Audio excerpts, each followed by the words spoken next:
What's up, everybody? Crazyful here, coming at you with a patch notes video today.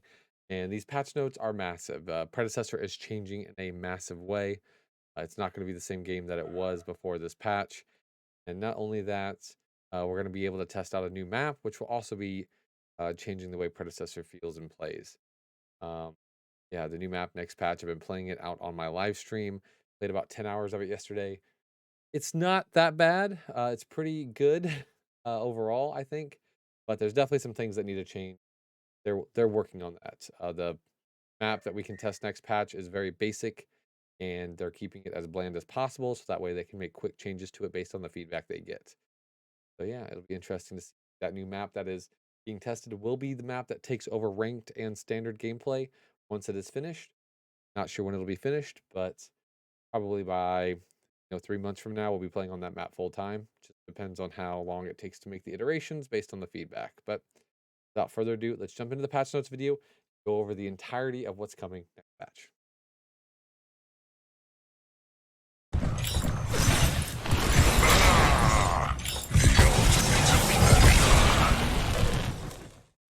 All right, what's up, everybody? We're going to be going over the patch notes for Tuesday, the 24th of February. It's going to be a massive, massive, massive patch. Lots of different things are changing. Lots of things are coming. Some things are going away. Maybe your favorite hero is getting quite a bit of changes. And yeah, we're just going to go over all of that now. And as I mentioned in the start, we're going to try to speed through some of these things. We're not going to go super in depth because I don't want to have this video be 5 hours long. So Neon, a new mage coming to the game. She's kind of a burst mage that takes a little bit of skill. Her passive is at 3 stacks of casting ability. So you cast your primary, and now your third is now the stacked up. So after you get to 3 stacks, you will have an enhanced ability. So all of your basic abilities can be enhanced. Your primary ability is a straight line that goes out and comes back to you. On the way out, it does damage. On the way back, it does damage. And when it is enhanced, when it goes all the way out to the peak, it does extra burst damage. So 3 instances of damage when it's enhanced, 2 instances when it's not enhanced. And if you throw it at your feet and it hits the ground, you can kind of burst kind of hard next to you, or you don't have to necessarily do it max distance every time. So line ability goes out and comes back. Her secondary ability is just an AoE. It's a lob, kind of like we have with like Zinx and some other characters. You throw a lob out, it lands. After a split second, it blows up and does damage. When it's enhanced, it does a mez, so it CCs. Her alternate ability is a dash, so it's kind of like, think of this like shimby dash. A little bit different because you don't have to dash through people to do damage. When you use your dash on this character, it gives you an enhanced auto attack, which does AoE damage and a lot of burst damage. So you dash, auto attack somebody, lots of damage, or auto attack the creep wave, and it helps clear the creep wave. Also, if this ability is enhanced, you get 2 of them. So you can dash, auto, QE, and just combo and do a lot of damage. Her ultimate gives her a stim. It basically makes it to where every single ability she casts for the next 8 seconds is enhanced. So if you want to burst somebody, you want to pop this, dash on them, auto attack, dash, auto, E, Q. Just use all of your abilities as quick, maybe not as quickly as you can, but use all of your abilities within that 8-second window. You can also re-click this ability and it will send Neon up into the air, and she'll throw out a very big bomb. That bomb does a lot of damage. It has 100. It does 100% of their missing health as damage. That might seem like a lot, but resistances and stuff come into play, so it's not going to guarantee kill somebody below half health, but it will do a lot of damage. It also has base damage as well and magic power scaling, so yeah, it's going to do a lot of damage to people. So make sure you use that. If you don't use it in the 8-second time frame, it does just go away and it doesn't cast. So if you want to use that big explosion, you need to make sure to click your button to throw the bomb and do the damage. She can burst pretty easy, especially if you get a little bit of a lead. She's super good. She has an augment that after dashing, you become stealth for 1 second, kind of like Sparrow with um, her E, where she can go invis, right? You click the ability, she goes invis. This second one is a stacking augment. So Neon gains 5 magic power and 25 base regen on a takedown. And then when she gets to 3 takedowns, she gets 5% bonus move speed. If she dies, she loses 50% of her RAM stacks. So keep that in mind. 1 stack of RAM is 5 magical power, 25% mana regen. 1 stack. So every time you get a kill, that's 1 stack. So if you get 3 stacks, that's 15 power, 75% mana regen. If you die at 3 stacks, it goes down to 2, and if you die at 10 stacks, it goes down to 5, right? So the bigger snowball you're on, if you're 8 kills deep with no deaths and you have this, you want to do everything you can not to die, because not only are you going to die and give up a big bounty, but you're losing half of your stacks. So if you do start snowballing this character, do your best not to die. Make sure you keep that snowball going. Dox is going to take away her ward that she can have, and instead it's a you click the button and it sends out a pulse around you, and that pulse will detect people through walls, whatever it is. So you click the button and it detects people around walls and corners and everything. You can also, or not you can also, but part of this also gives you 8% increased magic power and 15% maximum mana. So you get that new vision tool and you get more magic power and more mana. So it's pretty nice. Labs Daybreak. So as I mentioned in the intro of the video, this is the new map that's coming to Predecessor. It is only playable for a week starting on Tuesday next week. They want to release it, give us time to play on it as a game mode, not as the main game, but as a game mode. We'll get to play on it, test it out, see how the map flows and functions, and then it'll go away. They'll make iterations and changes to it, and it'll come back.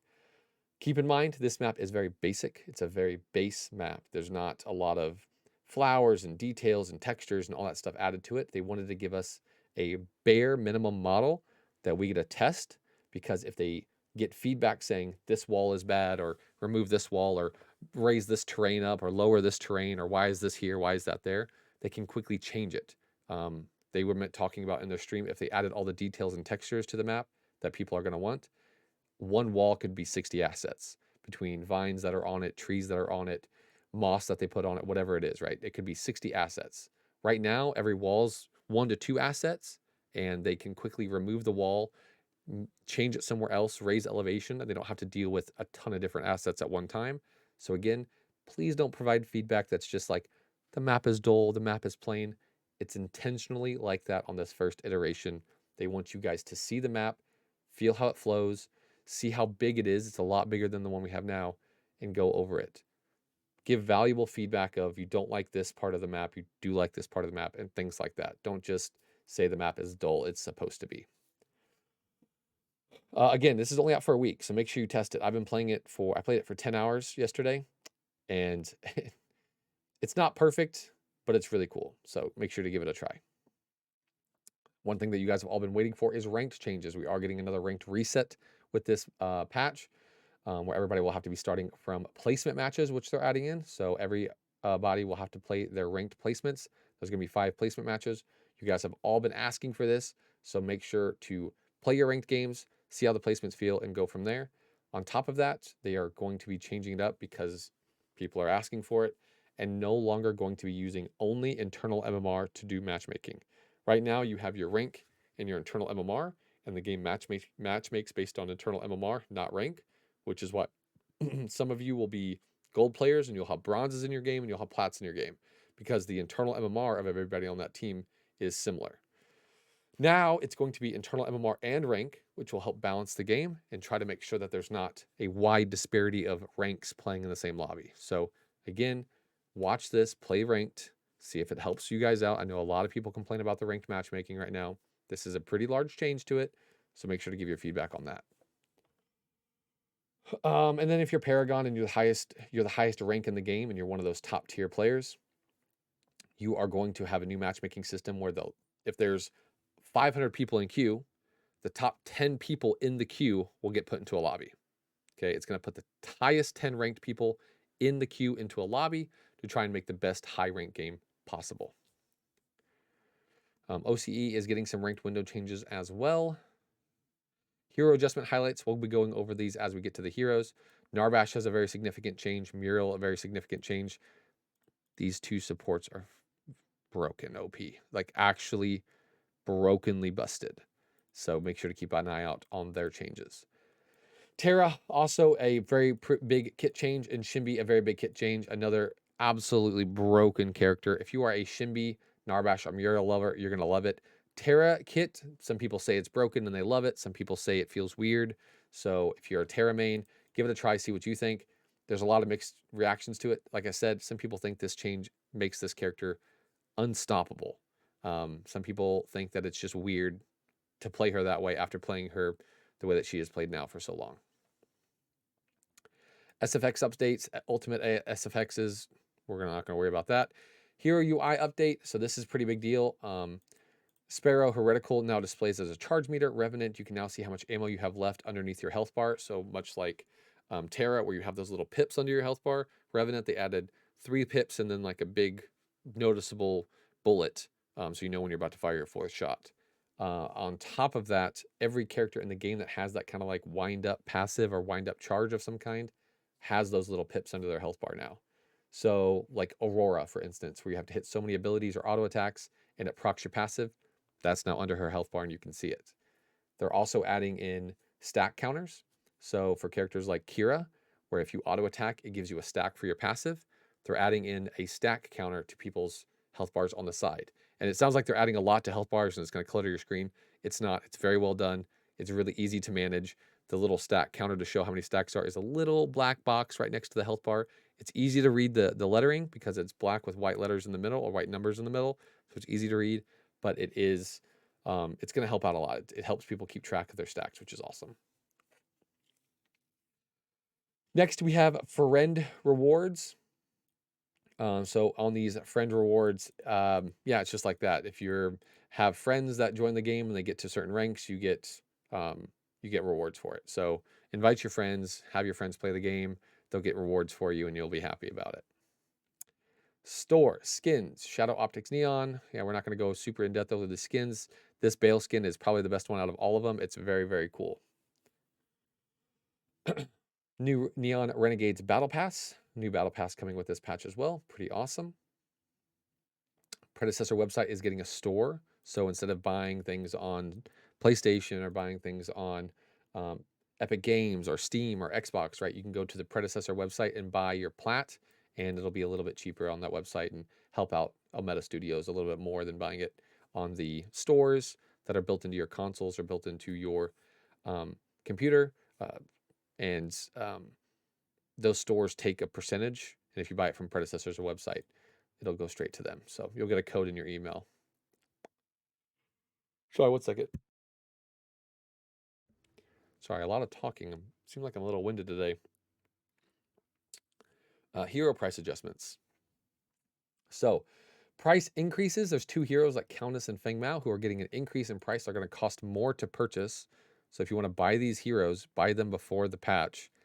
I assume they're doing this because these heroes are a little bit harder to play, and having new people be able to access them so easily by 860 Amber for Countess isn't a good thing. They don't want people playing these harder to play heroes as soon as they download the game, might turn them off, right? So they're increasing Countesses by a lot, and they're increasing Feng Maos by a little bit. Tons of heroes are getting decreases in price though, so if you haven't purchased any of these heroes yet, make sure to purchase them after the patch. Opal Store content rotation, lots of skins in the Opal Store. They're going to start removing some of them and adding them in later in the year. They're going to rotate them around. So if you haven't bought an Opal skin from the store yet and you want it, make sure to buy it now because it might go away and then come back later. They will come back, but they just all won't be in the store at one time.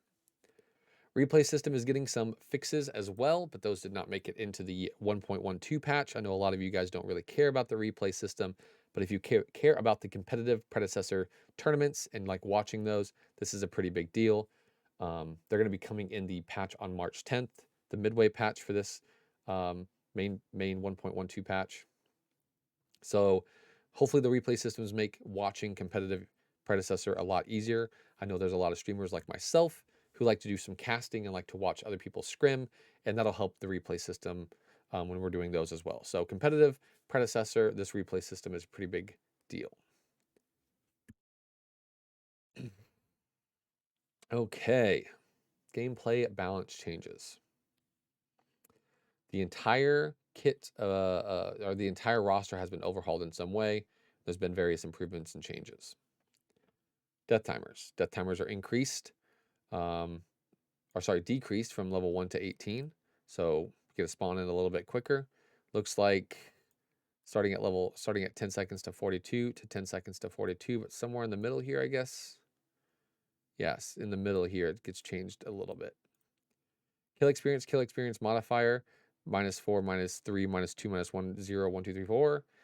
Hero level difference has been changed. So there you go. Heroes Akron. Akron has lost his insatiable hunger augment and has gotten a new augment, Web Lash. Akron becomes camouflage when attaching to terrain, gaining 0.5% maximum health, regen, and generating 5 hunger per second while he remains there. Now, this is a pretty big kit change, so follow with me, please. Akron now uses hunger instead of mana, so he's no longer a mana hero, completely manaless. He uses hunger instead, which is going to be a red health bar kind of like Eden, or a red bar kind of like Eden that you charge up. Getting various buffs and nerfs to his base kits. Pack of the Devourer passive grants Akron hunger when damaging enemy heroes, jungle monsters, etc. That's not really changing from how his passive worked anyway. All damage dealt are taken from enemy heroes, gives him hunger just like it was before. Basic attacks grant 5 hunger versus heroes and 1 versus non-heroes. Crushing Maul generates 2 hunger versus non-heroes and 15 hunger versus heroes. Killing a minion grants 15 hunger. Hellfire generates 0.1 hunger per hit. Both damage instants from the ultimate generate 0.2 damage per hit versus non-heroes. This will all start making sense as we read other stuff in his kit. Consume executions grant 100 hunger. Taking damage from heroes grants hunger. At 100 hunger, Akron becomes awakened. When he's awakened, he gets damage mitigation and enhances some of his abilities. Hunger decays at a rate of 3 per second, and Akron gains 0.25% increased healing per 1 hunger. So when he gets to 100 hunger, which is the max, which is when he becomes awakened, he gets 25% increased healing. Again, this is basically the same as he had before, except now you don't have to worry about mana. You only have to worry about getting your hunger bar up. So it's not like it's a separate passive that you're stacking. This is now just your hunger bar, which is going to be red, getting it to 100. Everything else, how the kit works so far, is basically the same. Crushing Maul gets you hunger. Taking damage gets you hunger. Auto attacking gets you. All that's still the same. So don't worry about that. That still will feel pretty similar. Hellfire no longer has a cast cost because he's now using hunger, not mana. Physical power scaling is removed. So you're going to see this in this kit. He no longer scales with physical power. You have to build him magical. I have seen some people already who did not read patch notes. They went in, played Akron. They built him physical power build. That no longer works. They're taking away all his physical scaling. You can only play him magical. Web Lash, Akron will now dash to floors when web shots is fired at the ground as if it were a wall, latching himself to it and leaping as normal. So I've played Akron on the patch. You hit the ground, kind of like Morn with his hook that you can attach to objects and stuff. You can web lash to the ground. It pulls you forward, and you can web lash to the ground further. If you use that augment to give you 2 webs, this is an insanely big buff. Insanely big. His magical power scaling got decreased a little bit. Physical power is removed. Again, you cannot go physical power Akron. All the other stuff is basically the same. Crushing Maul, damage has been decreased. Inner damage multiplier has been decreased as well. Bonus physical power is removed. Physical armor shred by default is removed. No longer steals physical armor. Now shreds physical armor. Healing is decreased a little bit. Max health healing has been decreased. Non-hero hits heal for 20% effectiveness. So like overall, the kit's just slightly nerfed on this right click and slightly changed, but it's basically still the chomp. Okay, so nothing too crazy's changed from your kit. You're really just gonna have to play him to see the difference on how good he is in laning and killing jungle camps and stuff. Ultimate, quite a few changes to this. He no longer pulls more off, like harder when he's in his awakened state. It used to be that if you got awakened and you ulted, it would suck people in, so you would always at a bigger rate and they couldn't really escape. So you would only want to ult whenever you were awakened. You don't have to do that anymore. You can ult before you're awakened now. Pull strength has now increased 100% when the target is close to you. So if somebody is right next to you and you ult, they're not escaping. If somebody's all the way away from you and you ult, they could probably walk away at the very end of the range. So keep that in mind. Execute threshold has increased from 10 to 12% because the base Akron execute was 10%. If you were awakened before this patch, it was 14. They've taken that away. Now it's just 12% total. Execute threshold for magic scaling has been increased from 2% to 2.5, so your execute can get bigger. Execute no longer grants physical and magical power. Now it grants you health. So if you execute somebody, you'll get 100 health at level 1. Level 11, you'll get 150. Level 16, you'll get 200. And then your healing has been nerfed slightly as well. But that's because they gave him a little bit more healing. So pretty large change to Akron, not using mana and stuff. If you're an Akron player like me, I love playing the character. Try him, see how it feels. I think he feels totally fine personally. Argus, he has a change to his augment where Synaptic Obliterator augment, where you could get extra range, is now infinite, so you can ult across the map. It's not really reasonable to ult across the map. It does not travel very fast.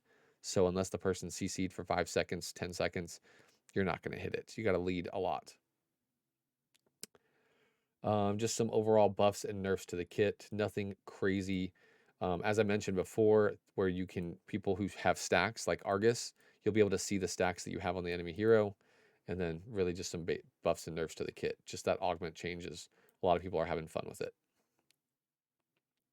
Aurora moved her Deep Freeze augment, removed her Ice Age augment, and they incorporated that into her kit by default. So her Aurora walls are 20% longer.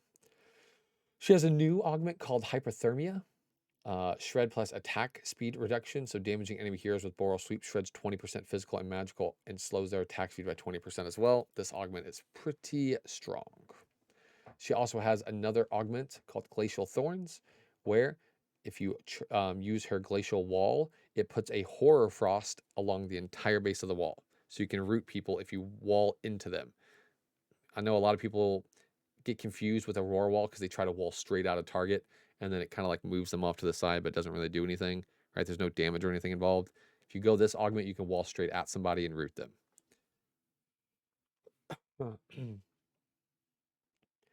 Everything else about her kit is really basically the same, I believe. She has better air control when she jumps. You got pips on her health bar. Nothing really crazy has changed. Oh, her alternate ability, which is her cone that she sends out. It's not as wide anymore, but it's longer. So it's narrow and long versus short and wide. Oh yeah, her ultimate as well, actually. If you cleanse her ultimate, right? So a lot of Auroras would jump into a team fight, pop their ult, it would hit 5 people, and let's say the ADC uses Liberator or the support uses Reclamation, and it cleanses it entirely. Now you can only cleanse the CC. It does not cleanse the damage. So even if somebody uses Liberator or they use Reclamation, they'll still take damage from the ability. They just won't get stunned.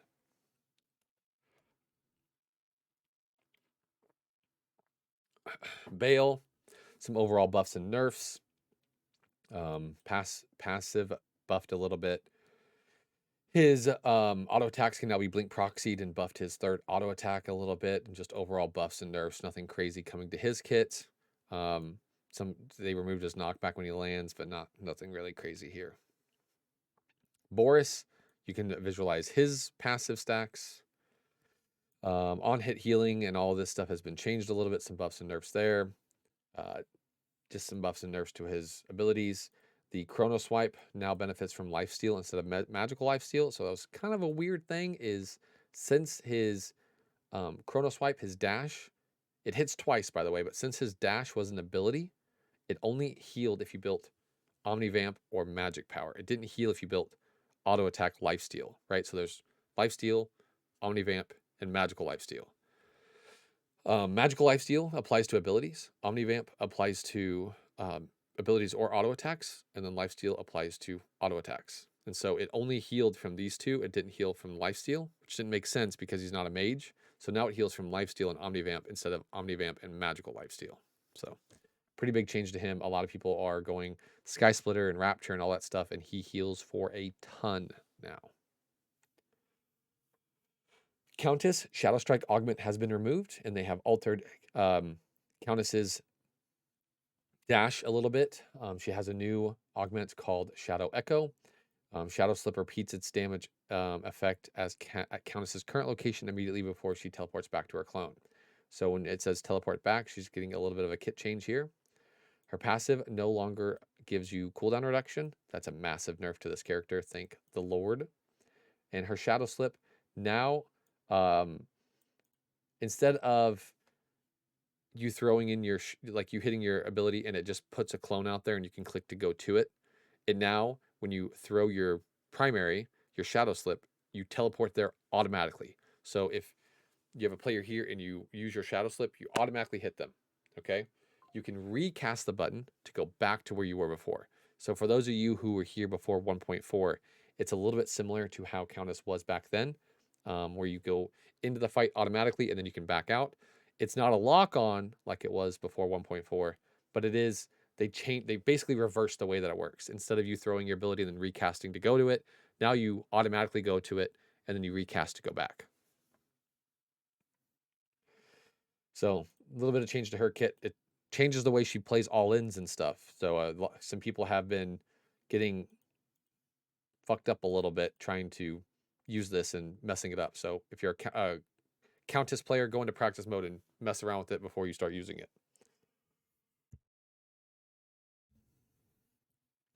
Crunch, he's got some pretty good changes. Crunch now has access to turbo empowered abilities at all levels. So this means at level 1, 2, 3, 4, 5, you can use your empowered ability. If you cast your dash and then you cast your primary, which is your big swing, and then you cast your uppercut, you'll have your empowered ability without having to get to level 6. So it helps out his laning phase quite a bit. And yeah, just weird. So let's go down to the ult. So his ult got reworked a little bit. It no longer recasts the last ability you used, right? So before you could dash into somebody, recast your ult, dash into them again, knock them up, or hit them with a big swing, and you would just basically combo like that, using your ult as part of the combo. Instead, now it has a short cast animation, and it instantly grants Crunch a turbo crunch to allow a free cast of any of the abilities, even if it's already on cooldown. So what's a lot of different cool ways you can do this. You can dash into somebody, hit them with a slow, cast your big empowered Q hit, your big overcharged true damage hit your ult button, recast your 2 damage hit. So you get 2 of them in a row. Or what a lot of people are doing right now is you can CC people for like 10 seconds. So you go the knock up augment on Crunch, which sends people flying in the sky. You dash into somebody, you use your swing, you knock them up into the air, you cast your ultimate, and you knock them back up again because you can recast your Super Crunch Falcon Punch knockup. So you see people in the game right now flying up into the air, and as they're falling down, Crunch starts auto attacking them, and then he casts his ultimate, and then he knocks them all the way back up into the air again, and he CCs them forever. It's very annoying.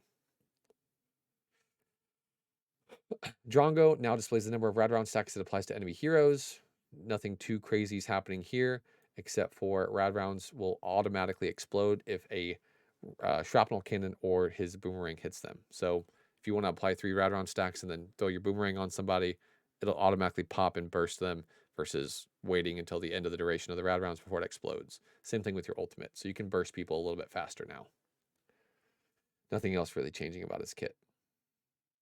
Decker's losing 2 augments and gaining 2 augments. The first one on her ultimate. She lost her ultimate armor shred and gets this ultimate one where if a ally is standing underneath her ultimate, it gives them a massive shield. And this nothing but net augment, stasis bomb. If you land a stasis bomb, which is difficult to do, it gets you 25 gold and 1 magic power permanently. It's very interesting. It's not as good as it sounds, but everybody likes to see a number stacking indefinitely, so I'm sure we'll see a lot of people using that.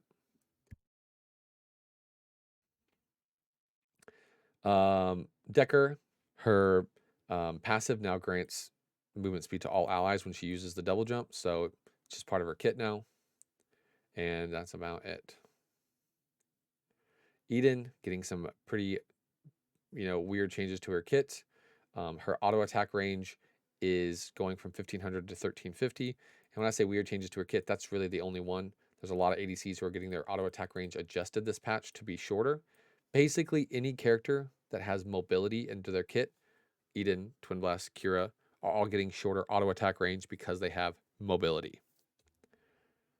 And then everything else about her kit, just plus and minus that you can read and take into account.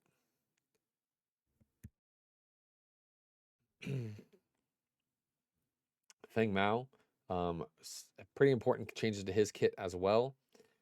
His passive no longer grants bonus physical power. Instead, it now grants Feng Mao 3, 8, 14 plus 40% bonus physical penetration as physical pen at each threshold. So he gets physical pen now in his passive instead of physical power. And that's important because of what we're about to read here in a minute. Nothing crazy about his primary. Hamstring damage has been decreased. Bonus physical power scaling has been increased. Isolation damage changed as well. It's been increased. Isolating bonus physical power scaling has been increased. Reaping Dash. Damage decreased. Takedowns now only give 75% of the current cooldown instead of fully resetting it.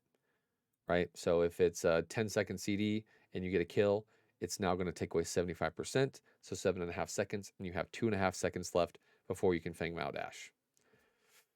So that is a little bit of a nerf to his kit. I've played against some Feng Maos. They don't really care. They can build Penumbra and still instantly dash. Earth Shatter, this is where the big change comes in about the physical pen. So the bonus physical power scaling has been decreased dramatically on this character. Execute bonus damage has been decreased as well. Execute bonus physical power scaling decreased. So they're making it to where you can't execute for as much health if you're going just physical power. So Bruiser Feng Mao is getting a massive nerf. Execute physical penetration scaling has also been decreased. Recast timer has been increased. So if you go physical Bruiser or tank Feng Mao, you're basically never going to execute anyone. Your scalings have been reduced dramatically on your ultimate. They don't want people to just execute, execute, execute. However, execute physical power scaling has been decreased. So it's now no longer 520, but it's 480%. So they want Feng Mao to be a true assassin and not go Bruiser build. But why would they nerf this? Well, they're nerfing this because of his new passive. He gets a lot of pen from his passive right here. This new passive gives him a ton of physical pen, and he scales at 480% physical pen on his ultimate execution. I had a Feng Mao who executed me for 1500 HP, but he's a pure assassin now. He's not a bruiser, so he can't jump into a team fight with 5,000 health. He jumps into a team fight now with 2,000 health, and you can CC him and kill him pretty easy. But it's just a higher risk, higher reward playstyle now versus just going bruiser and killing everybody and executing and all that stuff. So he executes for a lot now in his passive. So just keep that in mind. Gadget, she has a new augment. They got rid of her Ion Barrier augment, which was the shield whenever you threw your Gadget Gate through people. Now at 200 stacks, she gets a level. At 500 stacks, she gets 65% jump height. Blast Zone Augment now grants 3 extra stacks when empowering your Gadget Bomb on the enemy hero. So if you throw your bomb on them and auto attack them and empowers it, you get 6 stacks for that ability instead of 3. And then some overall buffs and nerfs to the kit. FDA stacks gained on ability hit against heroes increased from 3 to 4. So now she has, so if you use this augment, you can potentially get 7 when you land a Gadget Bomb. Some overall buffs and nerfs. Her Seek and Destroy, her right click ability is getting a massive buff, lots of damage. And then her Tesla Dome is getting lots of damage increases. Gideon's kit is changing dramatically as well. It's going to be a different build for this character now. So Gideon now gets 1% increased maximum mana for every 10 magical power he possesses. Damage is increased, all that stuff. So he's going to be a mana hero now. His basic attack deals 2% extra damage based on his bonus mana on hit. So again, you're going to want to build a lot of mana on this hero. Cosmic Rift added 5% bonus magic scaling. Okay, more damage if he has a lot of mana. Torn Space now gives Gideon mana for 8 seconds after he casts it. His Void Breach gives 2% bonus magic scaling based on the mana. His cooldown also progresses 1% faster based on 80 maximum mana Gideon owns. Per 80 maximum mana Gideon owns. So if you have 800 mana, it's going to progress 10 times as fast. So it's going to be a low cooldown ability based on how much mana you have. And then his Black Hole grants Gideon 2% bonus maximum mana per enemy hero damaged for 8 seconds. Its duration refreshing with each hero hit. So lots of mana. This character is going to be just go like the Zerkor, Combustion, Orb of Enlightenment. You're going to go all the massive mana items and do a lot of damage. Greystone, just some buffs and nerfs. Nothing really crazy changing about his kits. Grim, he... Let's see here. I forgot exactly. Yeah, it looks like he isn't getting his...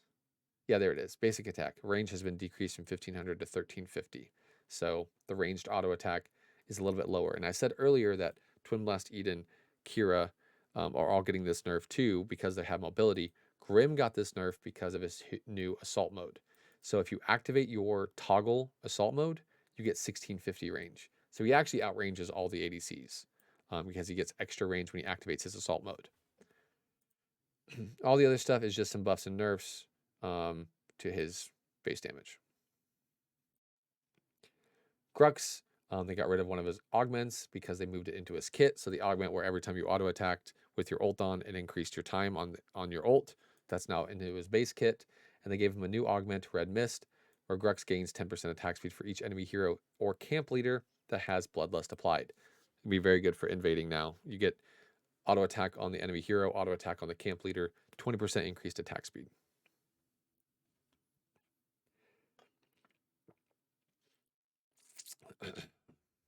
Some buffs and nerfs to his kits. His secondary ability, which was his knockup, is now being replaced by Stampede. After a brief delay, Grux charges forward at 1,350 units. He deals damage if he hits people, and then he drags them with him. So instead of having a short range knockup where they knock people up into the air, now when you dash on Grux, it does a really long dash. For you OG Paragon players, it's his original dash. And if you hit anybody, it doesn't like do what Mako Ball does, where it hits them and then it drags them the whole way. It kind of hits them and you go further, but they come with you slightly, right? You're not going to drag them the entire way, but you're going to hit them and drag them a little bit from their current destination and move them. He's very good on this next patch. So if you're a Grux enjoyer, you're going to love it. As mentioned, his ultimate, whenever you auto attack somebody, you get 0.5 seconds extra added to your ult timer.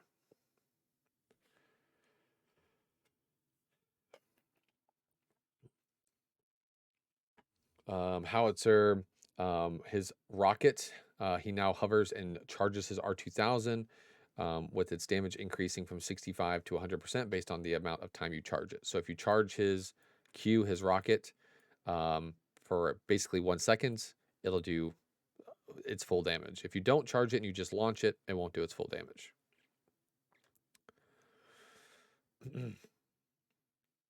Iggy and Scorch, nothing really massive changing for this character. He gets quite a bit of a damage ult buff, but overall, nothing really crazy changing. Kalari has a change to her passive where she can mark multiple people. It used to be that you mark one person or a creep, and then you can't mark the next person until that mark goes away. Now she can mark as many people as she wants. And it puts the mark above everyone's head. So creep waves aren't really her counter anymore, where she auto attacks a minion and now you don't get marked for 5 seconds. That no longer happens. She can mark multiple people at one time. And then overall, she is getting a ton of damage buffs. She is going to murder you. Kira. I'm going to check the time. Okay, we're getting through this at a decent rate. Let's see if we can keep it up. Kira, she has a new augment where she Shadow Glides refreshes the cooldown of Nevermore. Nevermore also deals an additional 20% total physical power damage as bonus damage. So you guys might not know what Nevermore is. It's going to be her new passive. So they removed her Vengeance passive where you auto attack and it stacks. They gave that to her Dusk ability, her Q. And so now her new passive is Vengeance. And her new passive is Nevermore, and Kira becomes empowered periodically, causing her next basic attack to fire a basic attack or mercy to fire a raven at the target that explodes on impact. So she auto attacks you. A raven comes from her character model and hits you for extra damage, and it does a good amount of damage. And if you go this dash augment, you can auto Mercy, right? So it's going to send out an auto attack, your Mercy, which is your right click, and a Raven, dash, auto again, and it's going to do another Raven. So auto, a Raven, Mercy, dash, auto, a Raven. Lots of damage in quick succession. She can burst you very easy now. Yeah, very, very good. Dusk, as I mentioned, it's going to have her new or her old passive on it. So the stacking passive, where if you auto attack, it gives you a stack and then it helps with Dusk. That's just part of the Dusk ability now. So the stacks are still in her kit. She just got extra stuff in her kit. Mercy now has 3 stacks of Vengeance on hit, so it's going to stack your Vengeance up on your Q pretty fast, and then just overall buffs and nerfs to her kit. Okay, now we're on to Chimera. Probably one of the most broken characters in this next patch, in his current state. Playing him in the offlane, not the jungle, makes it impossible for the offlaner to play the game, and he can 1v2 pretty frequently. He has a new augment where his health regeneration based on current rage is now reduced by this much at all levels. Instead of rage, or sorry, instead of mana now, so he's using rage. So just like Akron, where they took away his mana and they gave him hunger, now they're taking away Chimera's mana and they're giving him rage. So all of his abilities are going to cast for free.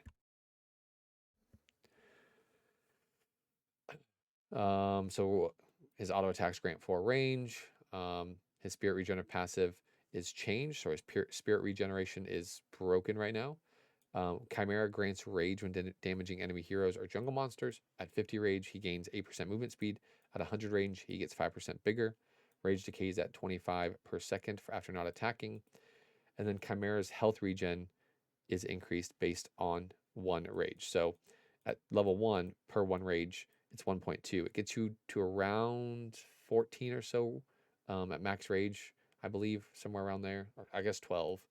It gets you to about 12 regen, but then with your base regen, it's around 14 per 1 rage. Oh, sorry, for a maxed out rage bar. And then at max level, it's around 200. Yeah, 176 regen, not including all the Draconum or Void Helm, which increases it more, and you can get up to about 250 regen per tick in a team fight permanently. In addition to that, Chimera cooldowns progress 0.5% faster per 1 rage. And that doesn't mean that a 10-second cooldown ability is now 5 seconds on your meter. It looks a little bit different. So once you get max rage, you have 50% increased cooldown timing. So it's going to say 10 seconds, right, as your cooldown, but it's going to finish in 5 seconds. So the timer basically goes twice as fast. It doesn't just like, oh, your 10-second cooldown is now 5 seconds. They do this because you don't have, like, you can't just do full cooldown reduction with the way his kit works, right? So if you have if you jump on somebody and your cooldown's at 10 seconds and you start building up rage, as you start building up rage, your cooldown goes down faster and faster instead of just doing the way that it just doing CDR. It doesn't work the same as CDR. It works slightly different because your kit, as you build up rage, your cooldowns will come down faster as you build up rage. Other than that, his kit's basically the same. It's just this new passive and his new rage mechanic is insane. You never have to back to base for mana. You only have to back to base if you're low health, and you're never going to be low health because of the new passive. So, character's pretty insane. Kwong just gets some overall buffs and nerfs.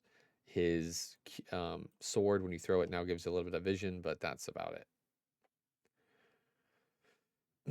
Lieutenant Bellica, again, just basically some overall buffs and nerfs. Nothing crazy coming on with her kit. If you're a Bellica player, just read her buffs and nerfs. Nothing really massive changing in her kit. Mako, again, a character, nothing really massive is changing in his kit. Actually, I take that back. His primary ability, which usually costs health, now costs mana. So you know how your healing ability, you'd throw it on your ally and it would take away health from yourself. They took that away, too confusing for people to understand that health is the resource that is used, not mana. Totally understand it. It's a lot for new players to understand. Everybody uses mana. and then all of a sudden this character has one ability that uses health. It's kind of weird. I liked it personally, but it doesn't really matter what I like. So now it no longer uses health. It costs mana instead. He can also heal himself. So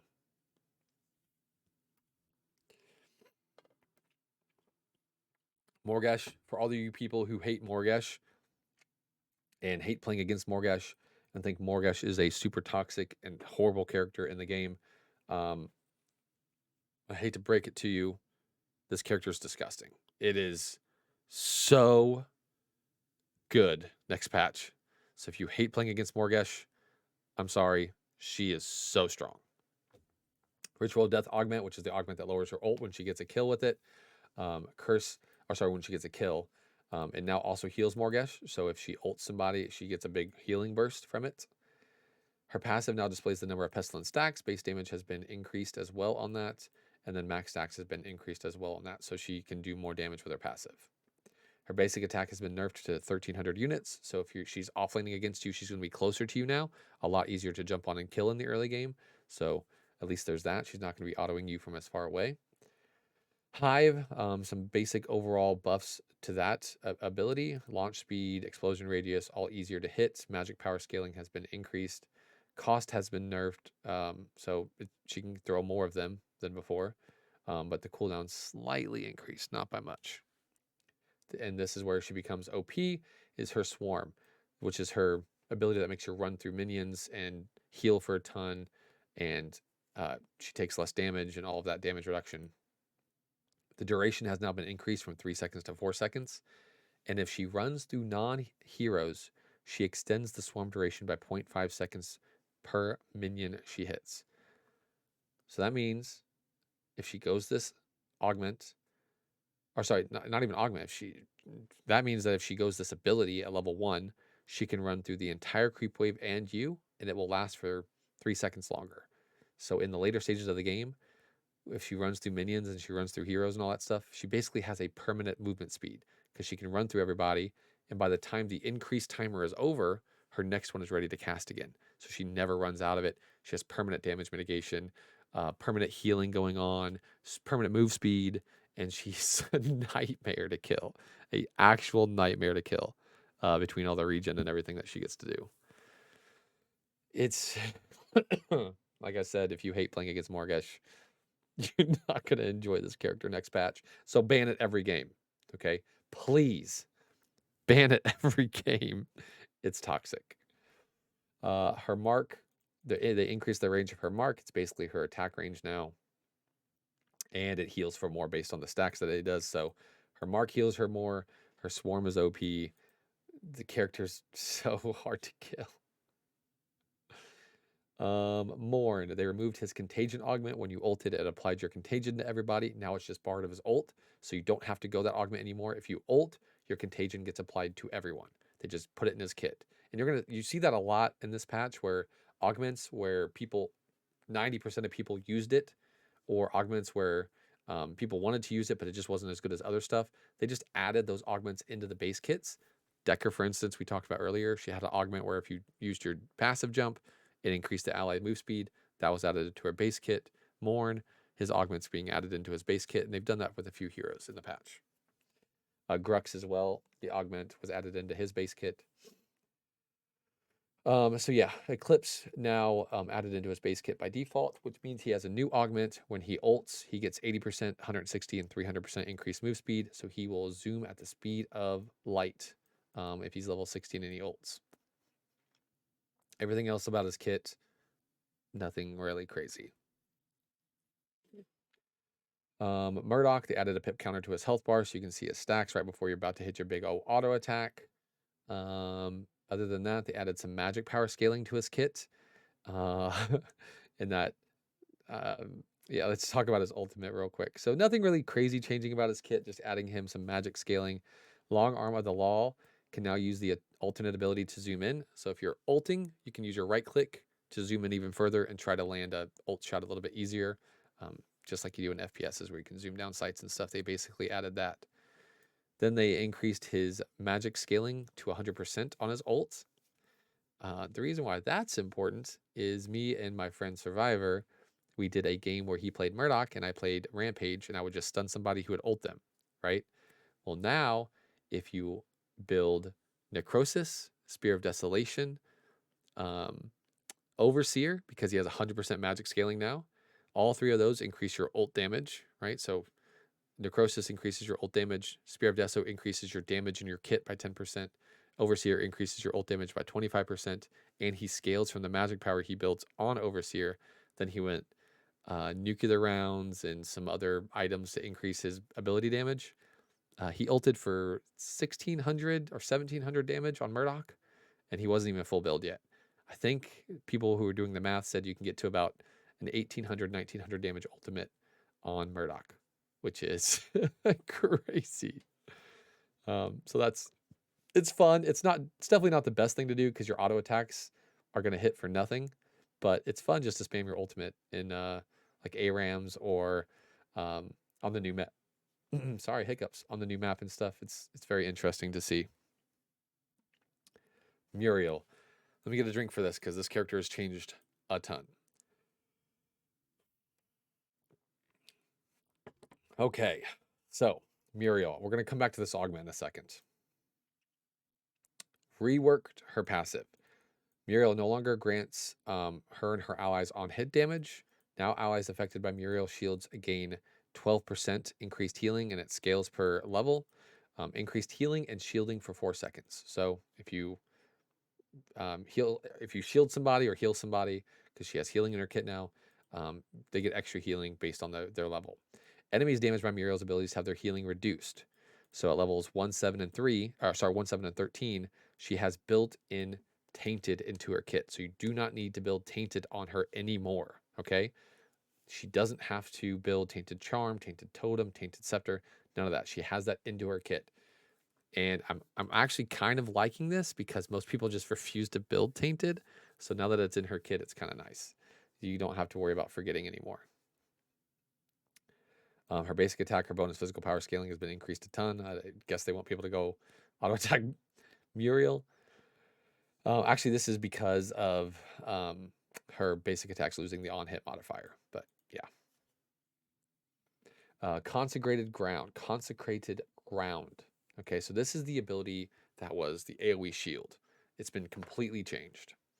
So it's no longer going to be your secondary ability, right? No longer for you computer players on your E. It's now going to be on your Q, which is your primary ability slot. So Consecrated Ground moving from the secondary ability to the primary ability slot. And it's getting an entire kit change. Muriel no longer shields anymore. Muriel now sanctifies the ground with angelic light for 6 seconds. Allies within the zone gain attack speed, and a lot of it, and restore health, and a lot of it. Enemies within the zone take damage, a lot of it, and have their total attack speed reduced by a lot. So as you can see here at max level, you give your allies 20% attack speed, and you reduce the enemy team's attack speed by 16%. And then you give a big heal, and then you do a lot of damage. So this ability is disgustingly strong. You should max it first. It is insane. This is also part of her new augment.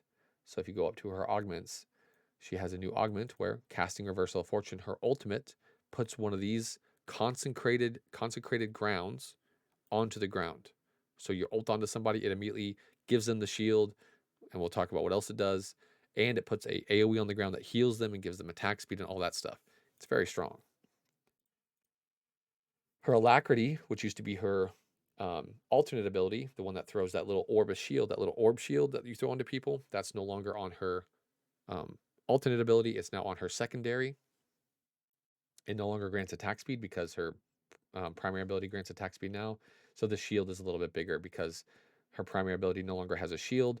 So now her Alacrity is going to have a little bit bigger of a shield and still gives move speed. Serenity, which is her alternate ability, used to be the little orb shield. Now that's her secondary. So this Serenity ability is now the old line slow that is now on her alternate ability slot. So for you computer players, her mouse. Damage has been decreased a little bit. Magic power scaling has been decreased a little bit. Now can be charged, so it's not just an instant shoot. After reaching 1.1 seconds, it becomes a stun. Damage is increased by 40% after reaching max charge. Stun hits for this, so Muriel now has a stun in her kit, and the slow has been decreased. In her kit, canceling the charge or after 4 seconds refunds 50% of the mana and 50% of the cooldown. So you hold your right click, it charges it up, you throw it on somebody, it stuns them. Muriel's kit is so good. Oh my god, this character is so OP. And we haven't even got to the ultimate yet. Reversal of Fortune can now see ally portraits and health statuses while targeting Reversal of Fortune alongside the normal targeting. She can now select allies via additional inputs displayed in the HUD to instantly fly to them. What this means is, for all you Muriel mains out there, when you're across the map and your team is fighting a 3-person, 4-person team fight, and you're trying to ult the person who's taking all the damage, instead of trying to wiggle your way and click on the right person, you now will have you'll now have the profiles come up on the screen, right? And so for computer players, it'll say 1 for your ADC, 2 for your mid laner, 3 for your offlaner, 4 for your jungler, right? And you click the 4 button and it'll teleport to, or it'll ult that person. I guess on Xbox and PlayStation, it'll probably be like X circle square triangle, or A, B, Y, forgot what the other one is on Xbox, but you use those inputs to ult the people if you want to, instead of trying to find the needle in a haystack and clicking your ult. You still can do that needle in a haystack way, but it's just more efficient to get used to the new inputs.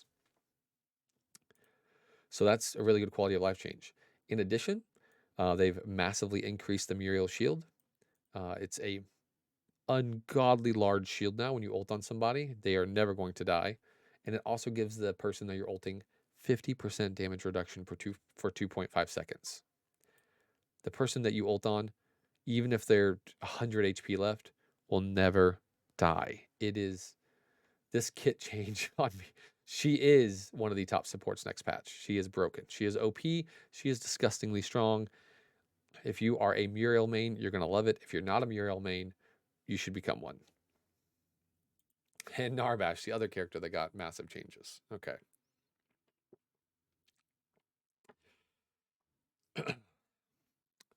He has a new augment, Thunk. When Thunk drops to the floor, when you throw a Thunk, it drops to the floor and you can pick it up. So for those of you guys who've played Terra before, where you throw her axe, and there was that augment where if you throw the axe, it goes to the floor, you can pick it up and it refunds some of the mana and some of the cooldown. Narbash now has that with his Thunk, if you want to use it.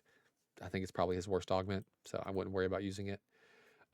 He also has a new augment called War Anthem, and we'll get into how this changes in this kit.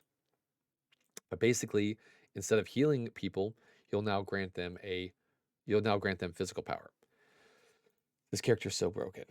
Song of My People and March no longer heal. Instead of Song of My People's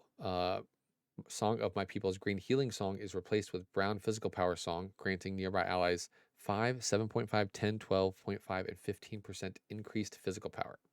If March is used while the physical power song is active, allies are granted an additional 5, 7.5, 10, 12.5, 15% physical power for up to 4 seconds. So basically, you can increase your ADC or anybody on your team's physical power by 30%. I gave my ADC 135 physical power in a late game situation. And we'll talk about how his rest of his kit changed in a second. But this Anthem is insane. 135 physical power additional to my ADC is worth 6,000 gold. He has a new way to give his ADC 6,000 extra gold late game. It is so strong. I know you're not going to be able to heal anymore, but if you have a ADC and a jungler who does physical damage and an offlaner who does physical damage, this value is insane. I also go Marshall first on him when I do this augment if my ADC isn't Revenant. And so I'm giving my ADC attack speed, on hit damage, and extra physical power. It is disgusting. Okay, now let's get into his changes into his kit. So they removed his passive that he currently has, Mosh Pit. And he has a new passive where Narbash gains 2 + 5 per level physical power and physical armor and magical armor for each nearby allied hero within a 1,700 unit radius. So at max level, he gets 11 plus, he can get 11 5 times, or sorry, 4 times, I should say. So 44 physical power. Um, yeah, and 44 physical armor and 44 magical armor. He can be tankier a lot now, especially if you go the War Anthem augment. You can build you can build tank instead of magical power, and you are super hard to kill as a support. His march has been reworked. Now it amplifies the Song of My People, providing an effect to nearby allies based on their current song instead of magically granting move speed. Song Blue grants movement speed. Song Green grants grants healing. And then if you're Song Brown, which is the one in the augment, it grants physical power. Song of My People. Song of My People is now a toggle ability. It's no longer going to cost you mana. So your AoE heal that went out, it's no longer going to cost you mana. It's just heal or speed boost, depending on which version you toggle. So it's now a toggle, allowing Narbash to swap between healing and speed boosting when it's active, granting allies bonus effects. So Song Blue passively grants nearby allies 4 up to 10% move speed. Song Green passively grants allies 1.5 up to 4.5 health regen. So when you have this maxed out, it gives 4.5 health regen permanently in an AoE. And then if you use March, it amplifies that. So you can either give allies movement speed, or you give allies healing, or you give allies physical power, and then you use March to boost all of that to a better, higher amount. It's very good. Very good. Thunk is now an AoE, so it's kind of like Decker Ball, where if you throw your Thunk and 2 people are standing right next to each other, it will stun them both. It's very good. I have hit a couple of double Thunks already, and it's pretty awesome. Thunk also knocks back to enemies a very short distance. It's pretty unnoticeable. I don't know why they added it, to be honest. I don't know really what it's there for, but it's tiny, tiny knockback. Crash Bang Boom now applies a 5% ramping slow per damage instance. If they get hit by 5 damage instances on Narbash ult, it will mez them for 1.5 seconds. They have removed Narbash's 40% damage reduction while channeling. So, yeah, and now they have the stun knockup has been decreased from 1.5 seconds to 0.5. And total damage has been decreased by a large amount. And his final instance of damage now deals an extra amount. So I made a play on Narbash on the testing when I did it to where there was 3 people. Okay, 3 people. I threw a thunk. It stunned to 2 of those 3 people. Okay, my teammates instantly killed 1 of the 2. Okay, so now there's 2 people left. I ulted. It mesmerized both of them to me because they got hit by 5 instances, right? So it mezzed them to me. It knocked them up into the air because the ult finishes after the mez, which knocks them up. Then I thunked both of those guys again. And so I CC chained 3 people to their death, essentially. Um, he's pretty good. He's pretty good. You do have to remember that if you do go Magic Power Narbash, which is the old build, and you do not go Tank Narbash as the support, you will die very quick in your ultimate. Your ultimate used to give you damage reduction. It does not anymore. So if you ult and you're all Magic Power, you will pop like a water balloon and just evaporate. Okay? So just keep that in mind. If you're a Narbash main, please, please play him. Go into practice mode, mess around with him a little bit. Try him out in a standard or an ARAM. Try to get used to his kit a little bit because it is quite a bit different. Phase, now you can see her flash on her health bar, basically just 1 pip that shows if you have your flash up because of her flashing passive where she can reset it based on her blind. Nothing really crazy about her flares change. Energy Lance now displays the number of stacks on hero. It's going to be harder to root people because it takes 9 stacks instead of 8, and it no longer pierces enemies. They can body block. So it used to be if you used your phase lance and 2 people were standing back to back, it would root them both. Now, if 2 people are standing like this, only the guy in the front gets hit, and only the guy in the front is going to get rooted. This allows some counterplay to phase, and I've played her and experienced it myself. The way that people, the better people who understand this change are playing against it is I start beaming person A, person B after 3 or 4 hits from it steps in front, and now they're getting hit by the beam and not the first person, and so neither person is going to get rooted. It's a lot harder to root people if teammates are body blocking the phase beam. So keep that in mind if you're playing phase. You're not going to get free roots anymore. It's not nearly as toxic. I'm going to be honest, this is a great change. 0 counterplay to phase. Now she has some counterplay. Her telekinetic link no longer instantly breaks whenever they get outside the range of it. They have 1.3 seconds to get back into range before it'll break. Other than that, nothing crazy about her kit. Rampage. His rock augment no longer grants Rampage the ability to rip out the boulder in midair, right? So if you're jumping and pulling out the boulder, that's no longer part of the augment. That's now part of his base kit. Amazing quality of life change. You don't have to go a specific augment to make him not feel clunky. Great job there.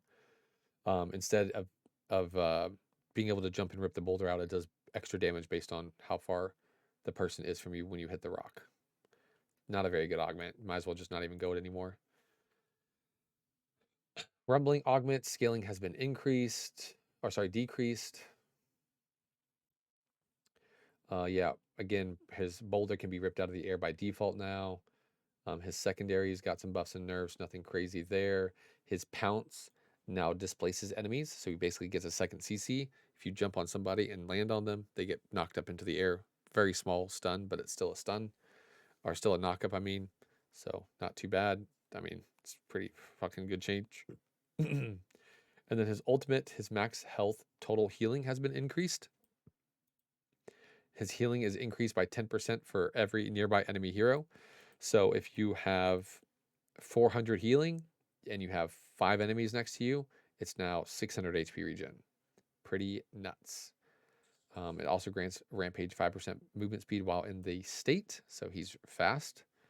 Cooldown now commits on the end rather than the beginning, so his cooldown actually will last the full cooldown duration.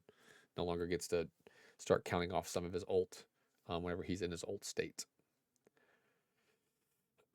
Rena, just some overall buffs and nerfs to her kit. Nothing crazy. By the way, I kind of skimmed over this. Rampage is also freaking good. These changes to Rampage kit is super strong. So definitely try him out. His secondary ability I skipped over, but some pretty large buffs to this as well.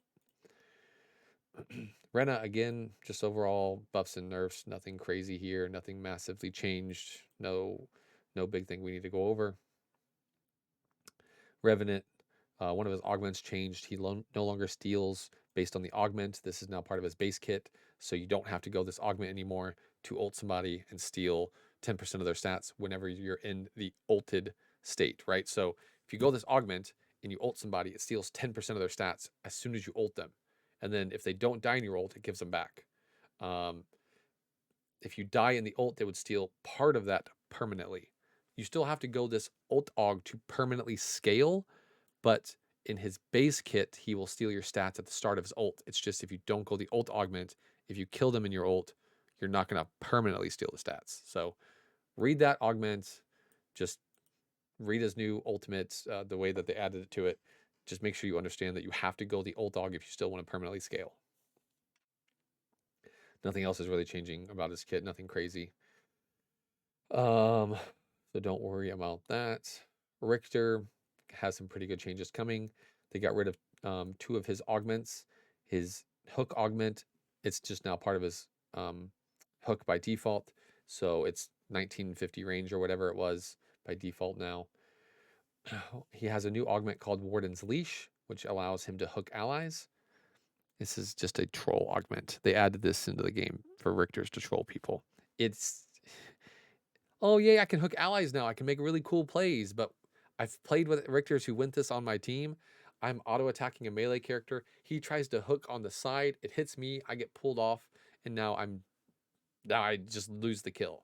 I've lost so many kills already with people going this augment and just ripping their allies away from kills, and this is just a troll augment. I wish they never would have added it.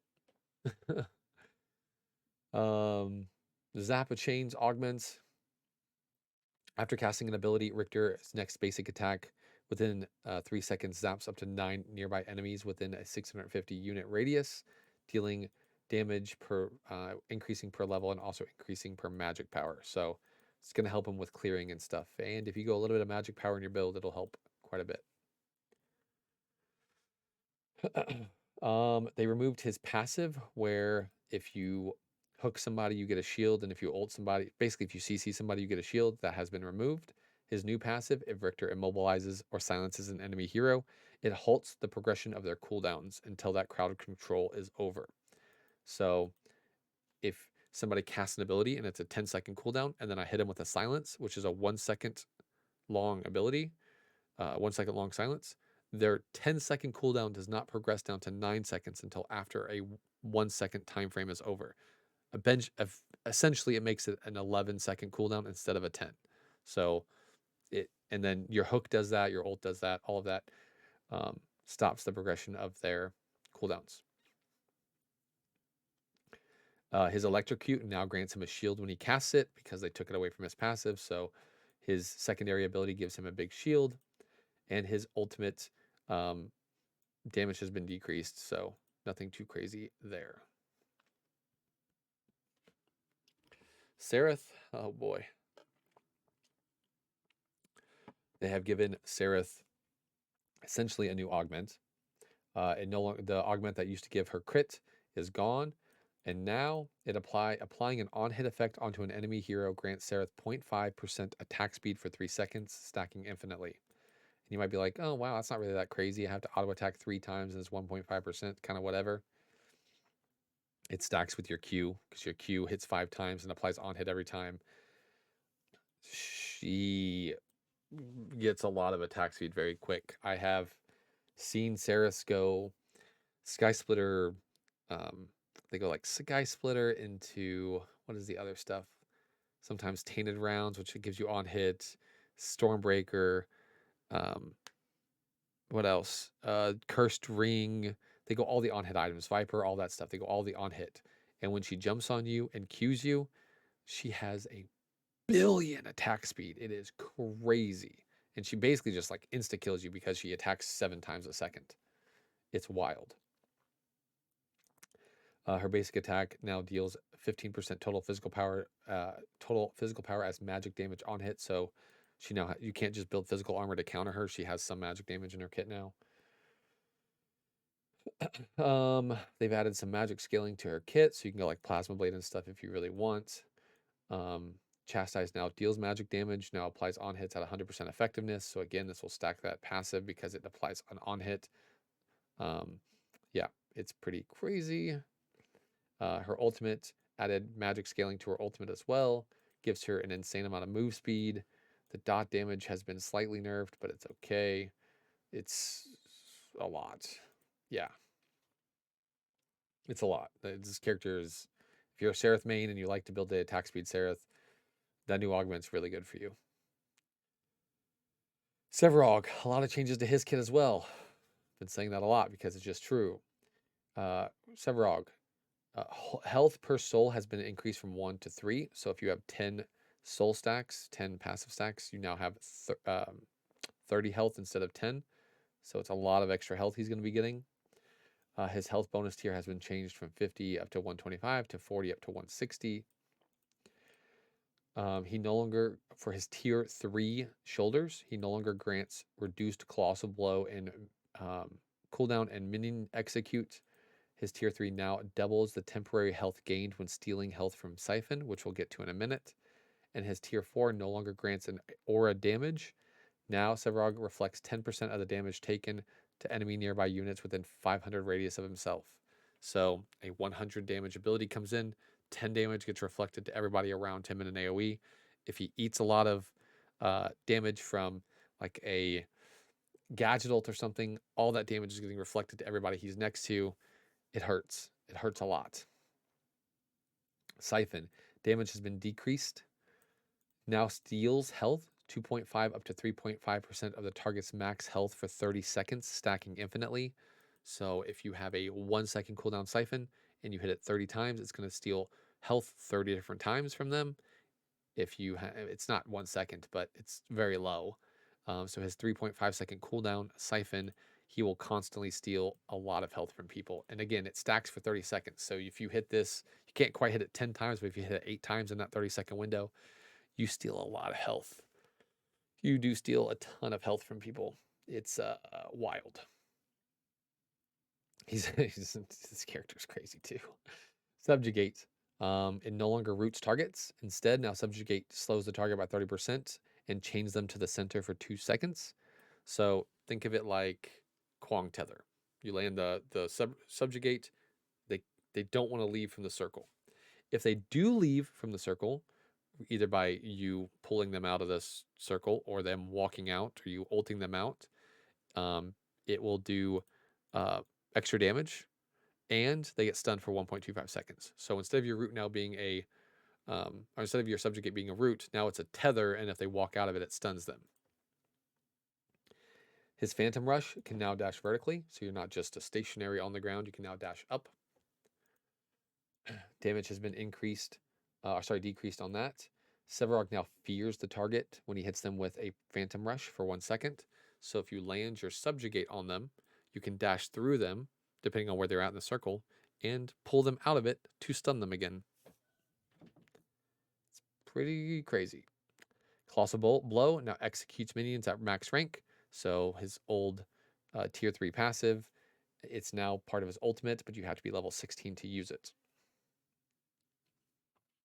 Whew. Lots of changes. Skylar. Itemized artillery augment. Delay between shots has been reduced. She has a new augment called Air Assault, where you hover for 0.5 seconds longer, and it fires an additional missile with each activation. This augment is crazy. It's a lot of missiles when you're beaming somebody in the air. It does a lot of damage. Other than that, just some buffs and nerfs to her kit. Her beam got changed a little bit. She now has basic attack built into when she's flying in the air. She now gets extra range just built in. It used to be part of an augment, but they just added that to her base kit. And yeah, just some overall buffs and nerfs to how these things work. Shinbi, oh man, all new augments. She has an augment now. If a target dies while they're being ulted by her ult cooldown gets reset. It's so broken. She also has an augment where her rushing beat, which is her AoE that shields her, cooldown is lowered by 20%. And the last augment, Shinbi's final basic attack within her attack chain now deals extra damage.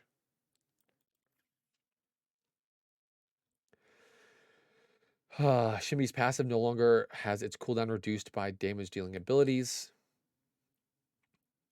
Line tempo, her primary ability can now travel vertically in a straight line. Target's location now updated on cast can be flicked. So you can flick this ability now. Just some buffs and nerfs. Circle Rhythm no longer gives you cooldown reduction to your dash. Thank God. Now deals 3 ticks of damage across the duration instead of 4.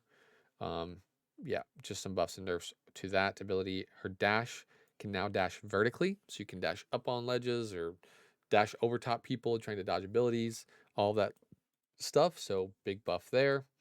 And then her ultimate, which is so very broken. So very broken. Shimbi no longer casts all kill at targets. Sorry. Shimbi can no longer cast all kill at targets affected by less than 8 track stacks. So you can no longer ult somebody.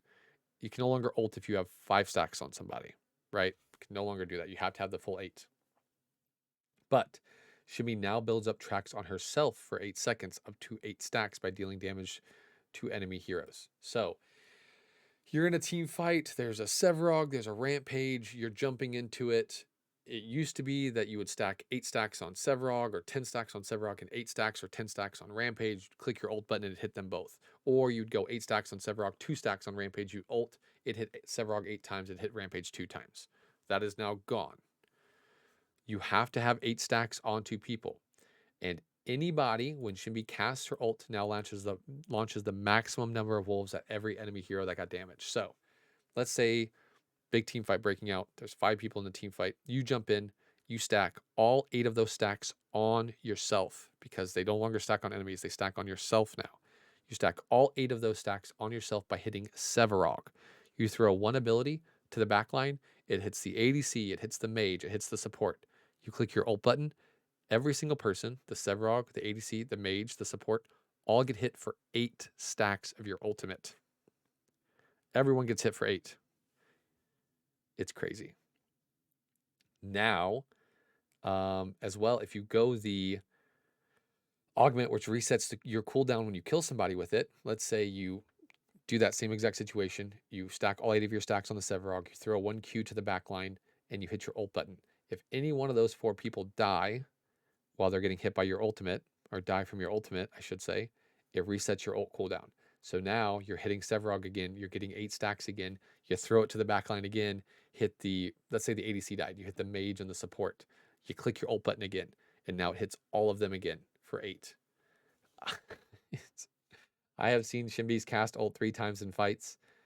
It is so much damage. Seen some quadras and pentakills on Shinbi already, and it's it's she went from being a character nobody wanted to play to being this broken team fighting monster. She's no longer a split push character. She is now a team fighter. It's very annoying.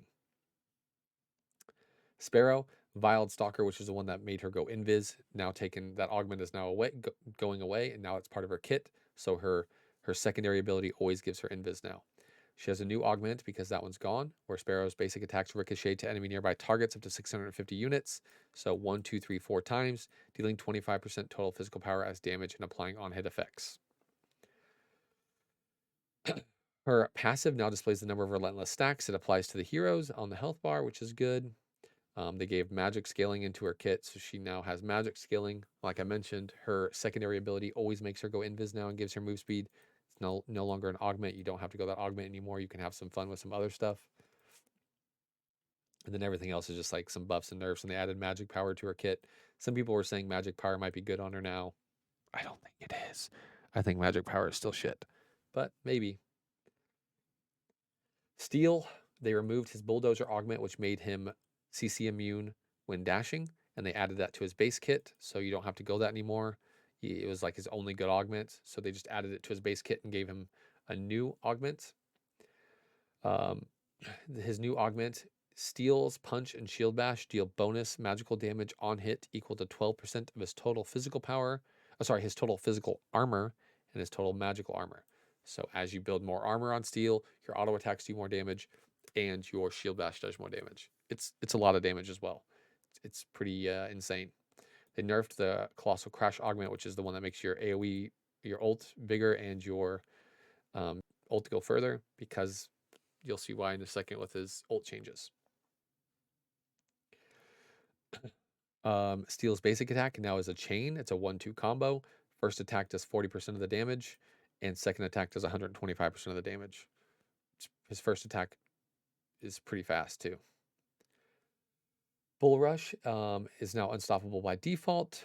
His Force Shield, just some buffs and nerfs there. His Shield Bash, just some buffs and nerfs. Again, if you go that augment where he gets extra damage based on his armor, it does quite a bit of damage. And his ultimate, it takes longer to land, like you're flying through the air longer. They've made it to where it takes a full second to land after you cast it, but the range has been increased to 1300, so you can ult really far now, and the radius of it was increased by 250. The thing is massive. I have ulted on top of Yuri's. They've dashed, and I've caught them in the ult. It is a massive AoE now. Steel gets a big buff. This is a huge buff. Terra. Iron Will Augment. Wild Rush damage reduction has been decreased, so no longer 70% damage reduction, now only has 55 at the max rank. But there's a big reason for that. She has a massive kit change. Her passive now grants 10% increased total armors for 2 seconds while under a tower. So she just gets extra for her passive. Skull Splitter bonus physical power scaling has been increased on her basic attack to 100%. Her primary ability no longer scales with physical power, and now scales with physical armor and magical armor. So her 3-circle ability, where she swings around 3 times and smacks you, it now scales with armor. Empowered third strike no longer deals true damage. Empowered third strike now deals the strike damage again with an additional percentage of the target's max health as bonus physical damage. So not true damage, bonus health damage. Sorry, max health damage. My apologies, max health.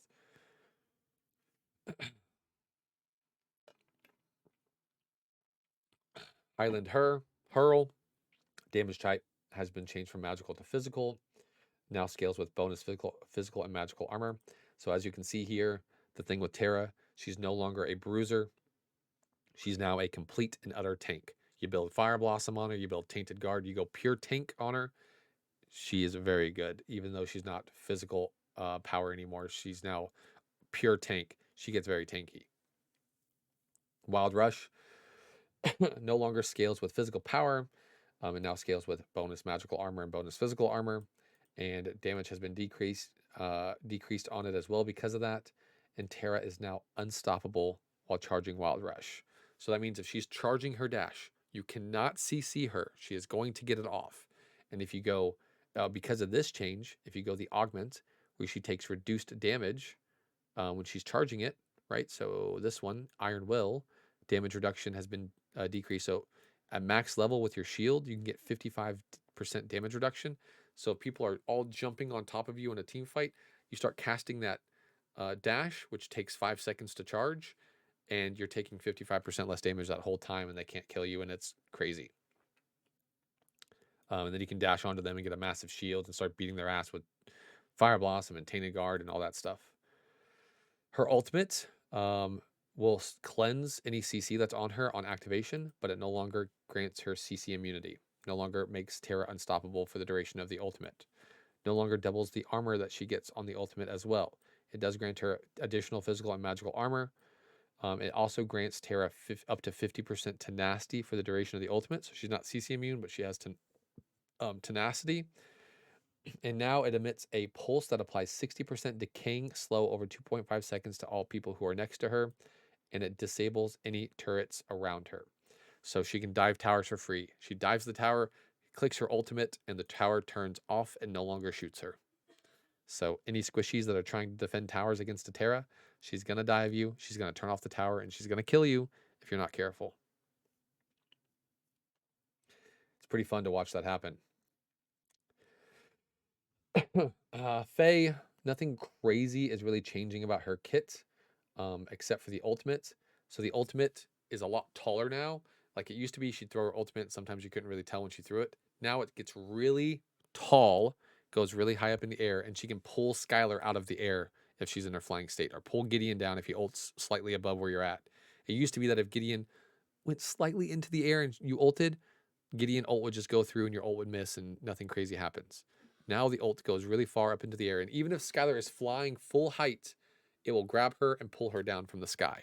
So Faye now getting now getting a way to cancel people who are a little bit above her, and you can't just fly above her and kill her for free anymore on some of those characters.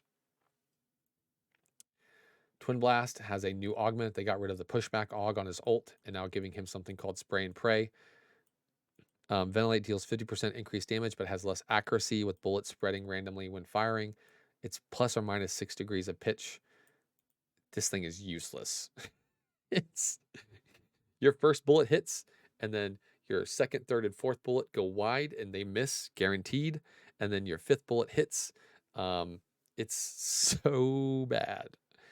I've seen people use it. Their ultimate doesn't do any damage. Don't go this augment. Your ult is useless. Everything else is just slight buffs and nerfs, nothing crazy. Wraith, for all you Wraith mains out there, they've killed this character. It is dead. It is gone. No longer play him. He is almost completely useless. Thank God. Actually, I hate this character, so I'm glad he got nerfed.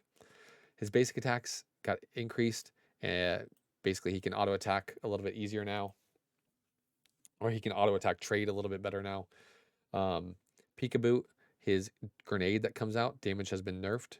It goes from 60 up to 140 down to 20 up to 80. So massive nerf on the base damage. Physical power scaling has been increased, but its base damage was nerfed by quite a bit. And then the max health has been damage has been increased up to 10% for your grenade. So it does do a good amount of max health damage, but he got nerfed pretty hard.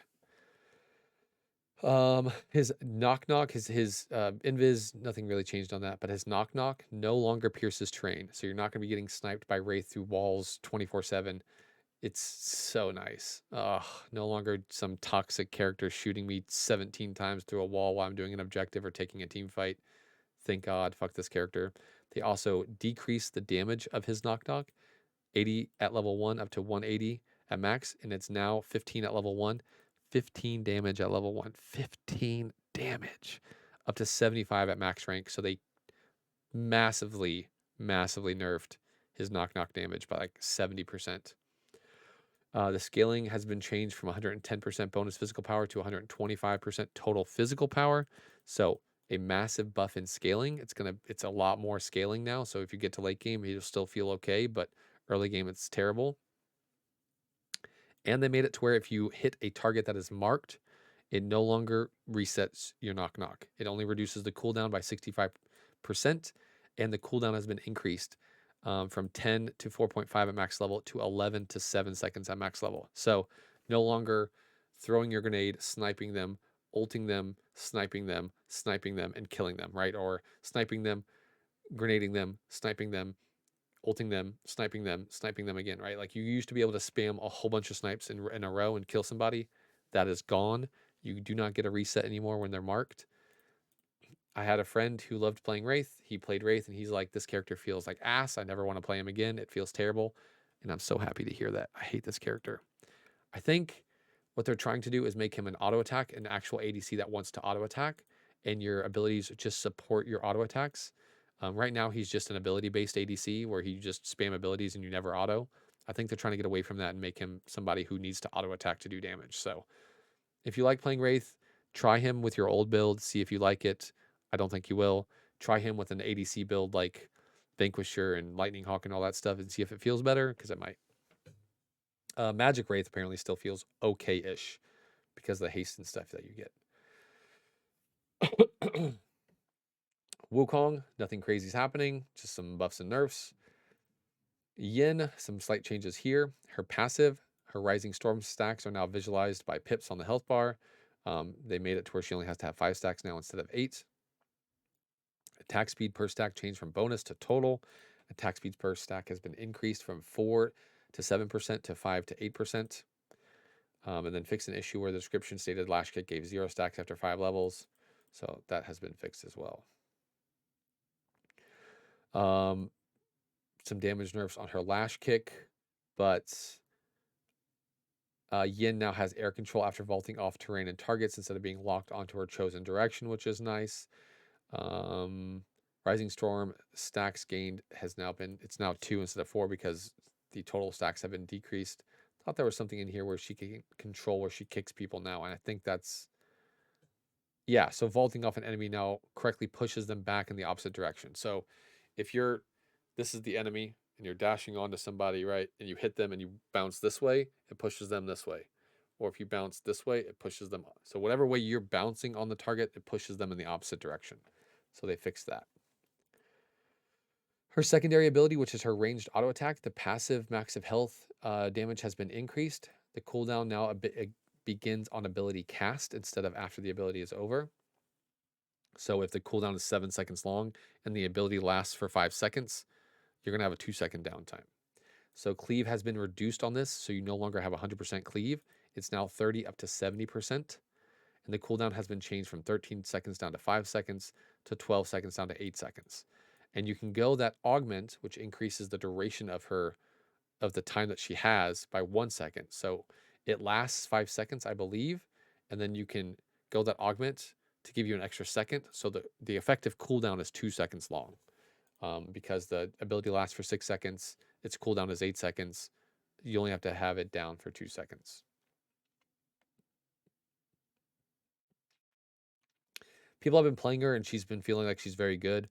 People thought that this cleave cooldown would make it really, really hard to play her, but the way that they've changed the cooldown on her wind burn to be basically up permanently, they say that she feels fine to use and she still feels really good.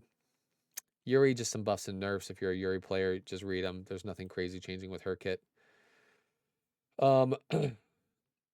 Zaris, just some buffs and nerfs to most of his abilities, mainly just buffs. He has more damage on like all of his kit.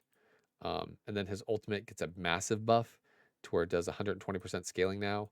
So you can just murder people with Zars now. Just ult them and spear them and they're dead. Massive buff to that character, which is weird. Zinx, nothing really crazy changing about her kit. Some bug fixes on her passive where she could get more time in her passive depending on how she played it. That's all going away. They're fixing all these weird bugs. And then her ultimate now scales off healing and shielding power. So if you ult somebody and they die and you have a whole lot of healing and shielding power, they come back with more health, which is whatever, you know, more health and more mana. It's the character's kind of whatever to me. Okay. Wow. Finally got through all of the hero changes. Oh, sorry, I have to stretch there. Been talking for an hour, almost 2 hours, hour and a half, almost 2 hours now, based on a lot of these changes to heroes. Yeah. Basically, with the heroes, make sure to check out your favorite ones. There's going to be some sort of change in their kit, whether it's buffs or nerfs in a big way, or just overall augment changes or kit changes. So, big patch coming.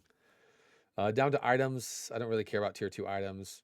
Nuclear rounds, some buffs, Nixian Quiver. Yeah, some of these items are getting a little bit of buffs and stuff. Sky Splitter's a little bit better. Spectra's been reworked a little bit. So Radiant Strikes on hit damage has been decreased. Radiant Strikes now applies Prism Stacks on hit even if the item's effect is on cooldown. Prism Stacks can now be applied to monsters. So if you build Spectra, it'll help you kill objectives a little bit faster. I think the item is still pretty bad overall. Basilisk, some buffs to that. Some of the nerfs to some of the mage items, not really caring too much about reading all of these.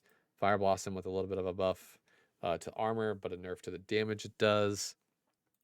And yeah, nerf to Inquisition. So items not really changing too much. Nothing really crazy to go over there. But the hero changes, again, just massive hero changes. And then there's a couple of bug fixes down at the bottom. So you can read over those bug fixes there. But whew, okay, I think we made this video a little bit, I think it's going to be under 2 hours. So that's awesome. Again, there's a lot of changes in this next patch between hero changes and augment changes and just overall the massive scale of the 48 heroes all getting changed at the same time, a new hero added. Make sure to playtest the map, the Dawn map. Make sure to playtest all of the changes that are happening with ranked and everything that's coming along there. And make sure to give all of your feedback. You can leave your feedback in my chat if you want, or sorry, in my comment section if you want, but I wouldn't really recommend that. If you have Discord, log into the Discord and give the feedback there, or go onto their website and give feedback. So make sure we give a lot of feedback in this patch, especially when it comes to the map. They want to make sure they can make changes to the new map that's coming to Predecessor, because it will be the main game mode. It'll be the standard game mode. It'll be Nitro. It'll be ranked.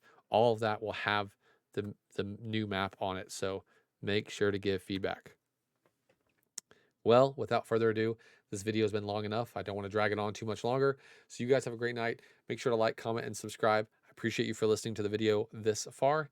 Have a great one. I'll see you guys on my next stream. Bye. Bye, everybody.